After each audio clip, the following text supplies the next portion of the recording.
Hi guys, welcome to Sapa, Vietnam.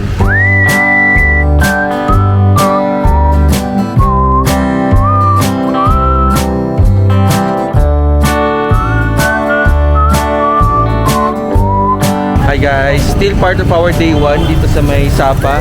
And pupunta tayo sa may Sapa Lake. Pero look at this oh. Look at the background. Sobrang ganda. Okay? And yung sa harapan namin actually, dito na sila kumakain. Look at this. Di ba? Ayan oh.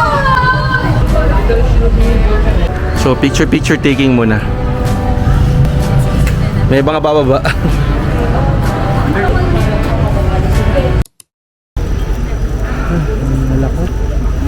Ako rin? Grabe.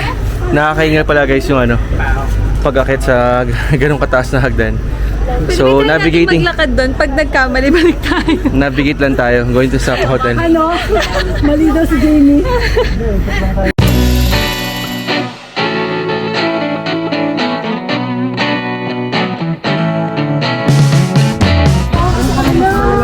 Oo nga eh. Oo, ito naman ang gusto ko. Peach. Guys, oh, grabe oh. Peach ba to? Peach yata to. Ito to, peach. Masarap. Ayun, magkano tayo mamaya. Fruit na lang tayo sa kwarto. Parang ang perfect ng mangga ko hero, no? Ay, kay James. Ito mo. Perfect. Guys, so pansinin nyo, dito sa may Sapa, yung Christmas lights or lights, no?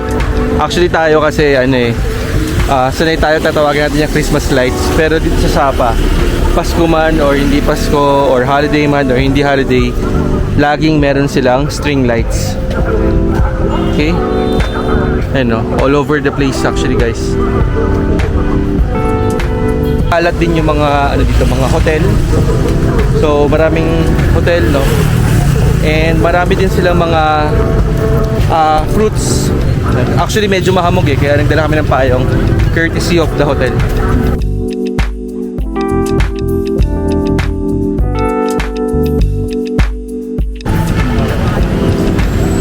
Grabe guys yung paggamit nila dito ng ilaw. Ano, ganda.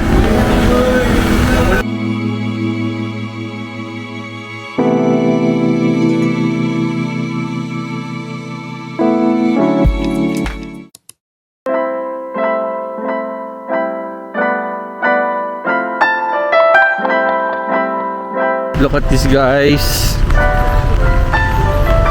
This is the Sapa Lake.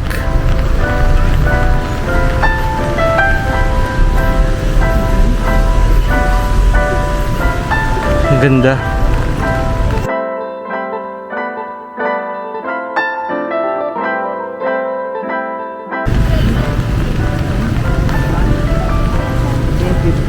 No, 50 daw. Plum. Plum. 50 lang din to. This one? Ay nako, lalapitan. Look at this guys, oh, coffee takeaway. Uncle Pixie. Dito lang yan sa may tapat ng Sapa Lake. Lakad-lakadan tayo, lahat na makikita. Ganda oh, parang sa Mama Coco. Or sa Coco na movie.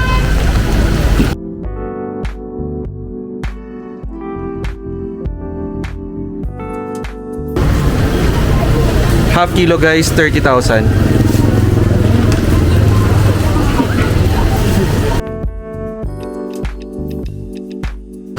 Hi guys. So nakahanap tayo ng kakainan natin dito no, sa may Sapa. And yeah, of course, dapat sa traditional tayo na kinakainan. Para mga side street or mga street food nila dito no. So look at this.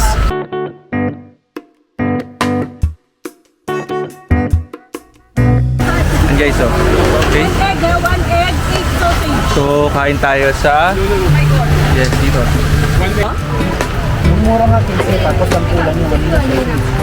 Laga siyang itlog. Ganito pala guys yung mga traditional o street food dito sa may Vietnam. So nandito yung lutuan nila. Tapos ka lang dyan, yung mga kakain nakaupo ka lang. Meron lang sila malilit na upuan. And ito yung mga kasama natin. Very good.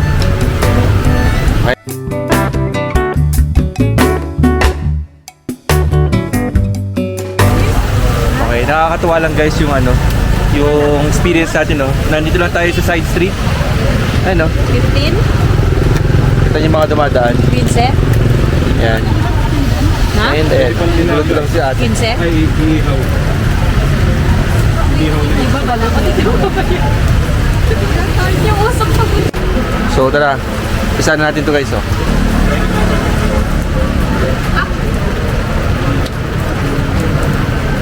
Ano pagkakain ko yung lagi ko niyan? Magkano yung ito?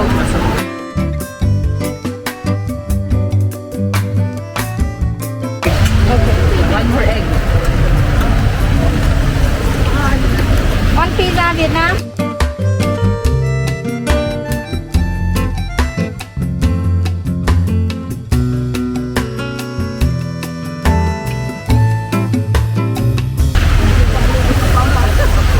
Meron ako dito jam.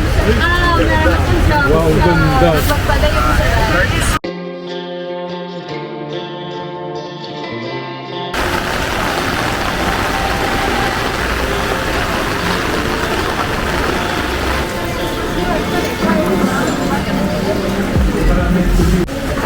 Hi guys, actually naabutan tayo ng ulan sa labas, no. So napansin niyo kanina sa may mga video natin sa Sapa Lake, medyo lumakas yung ulan and therefore napag-decidean na lang ng group namin, no, na kumain na lang kami dito sa may malapit sa may hotel namin, mismo sa baba ng hotel namin, no. Aesthetic siya. So I think this is one of the kumbaga parang rustic modern look, no, na restaurant na nakita namin dito sa may Sapa.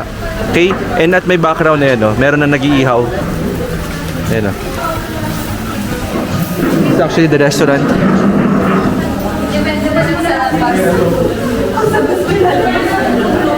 And this is the gang.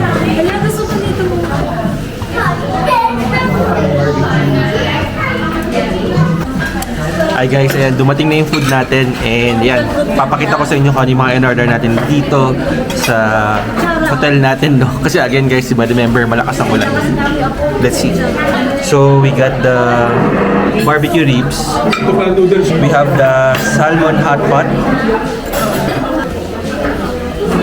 Part of the hot pot. Kung hindi ako nagkakamali, meron pa kaming isa pang bilao, no, na pang traditional, no, na Vietnamese na food. So yun hindi pa dumarating. Pero feeling ko guys, since medyo alas 8 na ng gabi, kakainin na namin to. Saka na lang tupalon lang ibang pagkain. So tara, samahan niyo kami kumain.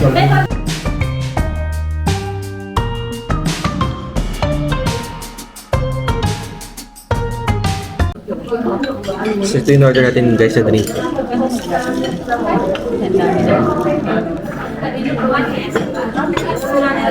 Sobrang sarap.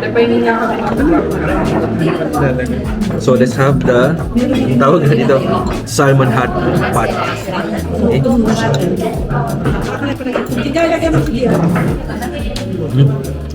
Sarap. Yung noodles, ano yung